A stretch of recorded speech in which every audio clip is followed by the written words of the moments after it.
এই নির্বাচন পৃথিবীতে শেষ নির্বাচন না, এরপরেও নির্বাচন আছে এবং এই রাজনৈতিক বাতাস সর্বশেষ রাজনৈতিক বাতাস না।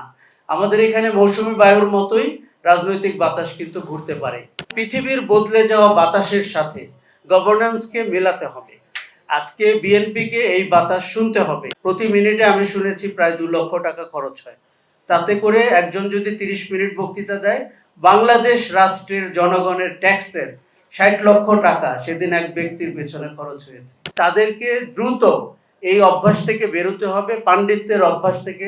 কারো পাণ্ডিত্যের ইচ্ছা থাকলে ক্লাসরুমে ফেরত যেতে পারেন। অনেক ভালো জায়গা ক্লাসরুম, পার্লামেন্টের অর্থ এবং সময় নষ্ট না করে। বসেছিলাম, ভাবছিলাম যে এটি যদি 24 সালে হতো, এই রুমে আর কাদেরকে আমরা দেখতে পেতাম এবং কাদের মানে টু দ্য পয়েন্ট আশাবাদী জ্বালাময়ী বক্তৃতা আমরা শুনতে পেতাম। এখন সেই চেহারাগুলো এখানে নাই। তারা পার্লামেন্টে আছেন এবং তারা কেউ কেউ সম্পূর্ণ ভিন্ন বক্তব্য দিচ্ছেন, ভিন্ন চেহারা নিয়ে।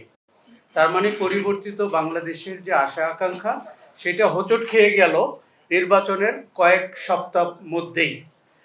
এই সেমিনারটি আজকে করতে হবে 1.5 মাসের মধ্যে, এটি আমার কল্পনায়ও ছিল না। দেখুন, আমরা জুলাই আগস্টের পরে যে অন্তর্বর্তী সরকার পেয়েছিলাম তাকে আমি বেশ ভালোভাবেই বলি অথর্ব সরকার।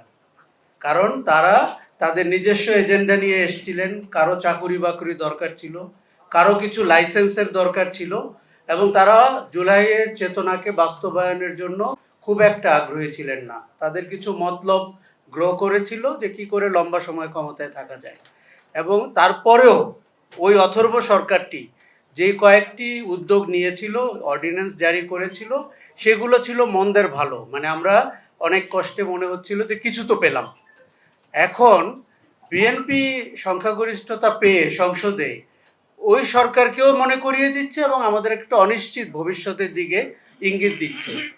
দেখুন, গুম কমিশন এই গত 18 মাসের সবচেয়ে সফল এবং সবচাইতে মানুষকে ইনভলভ করা কমিশন। আরও অনেক কমিশন হয়েছিল, কিন্তু গুম কমিশন থেকে আমরা জানতে পেরেছিলাম মানুষকে কি করে অন্তর্ধানের শিকার হতে হয়েছিল। শেখ হাসিনার 17 বছর বা 16 বছরের শাসনকে আমরা যদি কয়েকটি মোটা দাগে বিশ্লেষণ করি যে অপশাসনটির চেহারা কেমন ছিল, তার আমার ধারণা সবচেয়ে বড় মোটা দাগের জায়গাটি হচ্ছে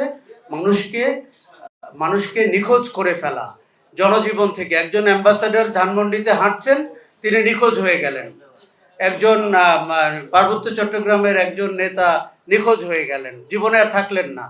তুলির ভাই সুমন 6 জনকে নিয়ে চা খাচ্ছিলেন, একা নিখোঁজ হননি, 6 জনকে নিয়ে নিখোঁজ হয়ে গেছেন।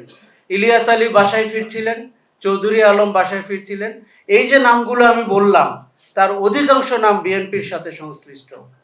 এই নামগুলো বা এই মানুষগুলোর কেউ কেউ পার্লামেন্টেও আছেন। তাদের দিকে তাকিয়ে বিএনপি কি করে গুম কমিশন বা গুমের কার্যক্রম স্থগিত করতে পারে বা তাদের একটি কথা শুরু হয়েছে, ভেরি ইন্টারেস্টিং। আমাদের বিভিন্ন রাজনৈতিক বাতাসে বেশ কিছু পরিভাষার জন্ম হয়তো। রাজনৈতিক বাতাসে এখন হয়েছে সরকার কি করে চালাতে হয় আপনারা কি জানেন?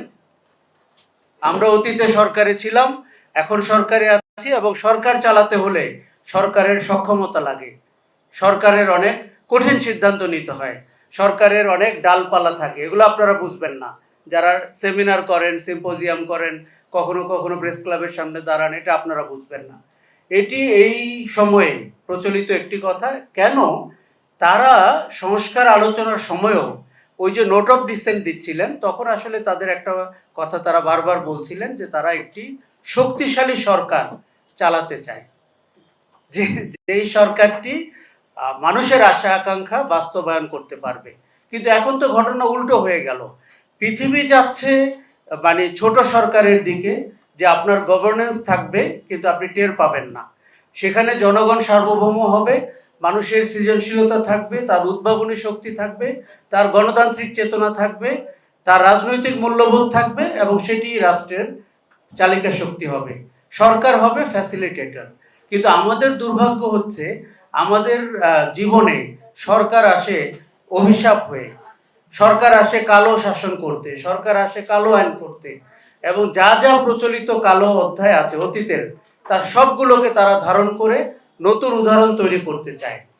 এখন গুম কমিশনকে কার্যকর করতে না করা বা তার প্রতিকারের ব্যাপারে কার্যক্রম না চালানো, আমি মনে করি বিএনপির জন্য আত্মঘাতী হবে এবং চরম রাজনৈতিক মূল্য দিতে হবে আগামীতে।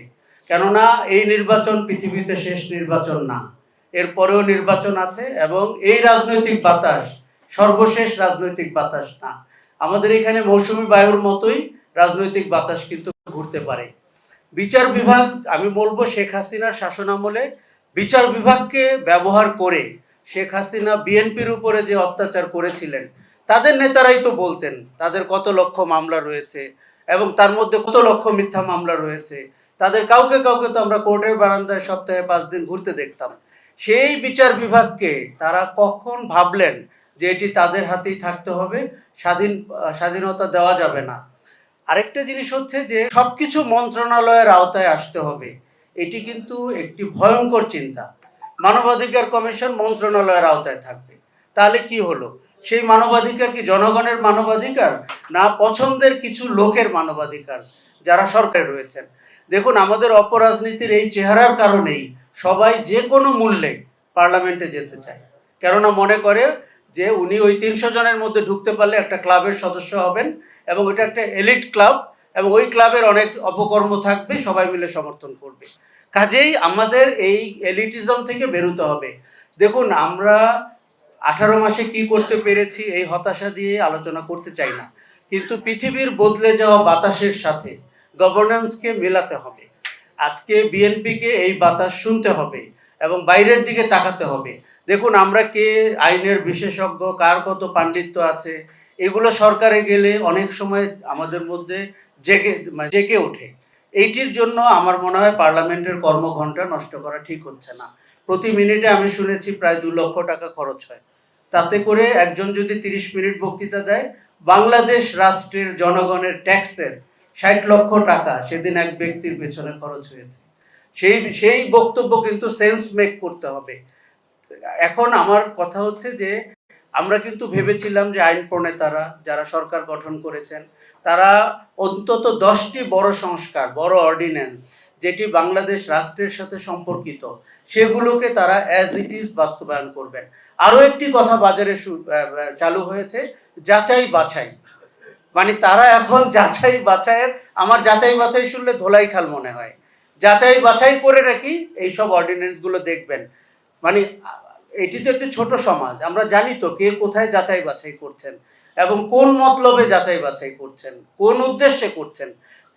এইটি দেখুন, মানুষ যখন রাস্তায় নামে, এই কথা বললেই এখন সরকার দলের বন্ধুরা ভয় পেয়ে যায় যে আবার অভ্যুত্থানের কথা কেন। আবার আমি অভ্যুত্থান বলছি না, কিন্তু মানুষের আশা আকাঙ্ক্ষার রিফ্লেকশন যদি তাদের রাজনীতিতে না থাকে, তাদের অর্ডিন্যান্স যাচাই বাছাইয়ে না থাকে, এবং বিচার বিভাগকে স্বাধীনভাবে কাজ করতে না দেওয়া মতলব হয়ে থাকে, কিংবা মানবাধিকারের কমিশনকে কাজ করতে না দেওয়া, এটি কিন্তু আমার মনে হয় এটি কিন্তু প্রকৃত যাচাই বাছাই হতে না।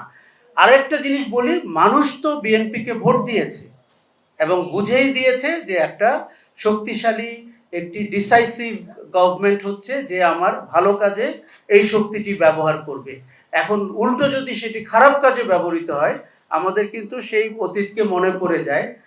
এই যে শেখ হাসিনার অতীত দেখেন, শেখ হাসিনাও হয়তো কিছুদিন পরে বলা শুরু করবে, দেখেন বিএনপিও কিন্তু এইসব অর্ডিন্যান্স আইনে পরিণত করে নাই, তার মানে রাষ্ট্রের জন্য এগুলো ভালো না, আমি তো খারাপ ছিলাম না।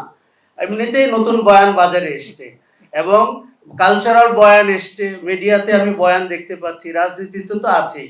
ভোট চাওয়ার সময় সবাই আওয়ামী লীগের ভোট কোথায় যাবে এই চিন্তায় অস্থির হয়েছিলেন, এবং কেউ কেউ অনেক অগ্রিম প্রতিশ্রুতি দিয়েছিলেন আওয়ামী লীগের ভোট পাওয়ার পরে তাদের ব্যাপারে কি সিদ্ধান্ত নেবেন। কাজে এগুলো আমরা দীর্ঘ বা অনেক ইন ডিটেল আলোচনা করতে চাই না, কিন্তু আমার মনে হচ্ছে যে আমরা সামনের দিকে আগাতে চাই, আমরা পেছনের দিকে আগাতে চাই না। বাংলাদেশ রাষ্ট্রের জনগণের আকাঙ্ক্ষার জায়গাটি সামনের দিকে আগানো, সুশাসনের দিকে আগানো, এবং আপনাকে জবাবদিহিমূলক সরকার রান করতে হবে। আমার মনে হয় যে বিএনপি যদি ভিন্ন কোনো চিন্তা করে থাকে, এই অর্ডিন্যান্স দুটো শুধু না, আরও অনেকগুলো সিদ্ধান্ত গ্রহণ প্রক্রিয়াতে মনে হচ্ছে এটি আমাদের সেই ফেলে আসা শাসনের স্মৃতিকে জাগিয়ে দিচ্ছে এবং তাদেরকে দ্রুত এই অভ্যাস থেকে বেরোতে হবে, পাণ্ডিত্যের অভ্যাস থেকে। কারো পাণ্ডিত্যের ইচ্ছা থাকলে ক্লাসরুমে ফেরত যেতে পারেন, অনেক ভালো জায়গা ক্লাসরুম, পার্লামেন্টের, অর্থ এবং সময় নষ্ট না করে তাদেরকে